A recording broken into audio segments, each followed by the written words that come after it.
Ribuan masyarakat Palembang beserta Wali Kota Palembang Harno Joyo melaksanakan sholat Idul Adha 1444 Hijriah di Masjid Sultan Mahmud Badarudin Joyo Wikromo atau Masjid Agung Palembang pada Kamis 29 Juni 2023.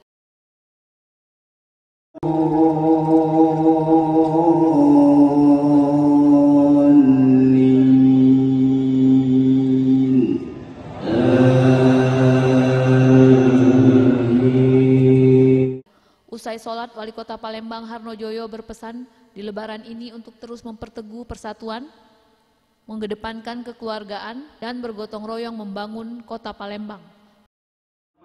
Pertama, itu atas nama pribadi, keluarga, dan segenap jajaran pemerintah Kota Palembang, kami mengucapkan selamat Hari Raya Idul Adha 1444 Hijriah.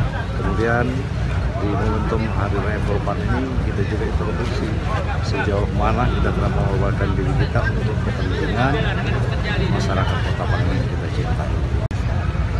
Pesan kami adalah kita manfaatkan rasa di hari Lebaran ini ya, untuk terus memperteguh persatuan kita, mengedepankan kekeluargaan, semangat terus ya, kemudian dilandasi dengan dasar gotong royong untuk bersama-sama membangun Kota Palembang.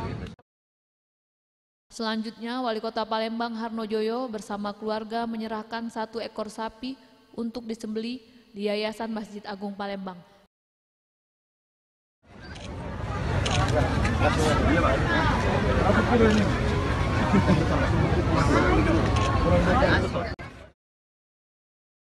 Tim Liputan Sriwijaya TV.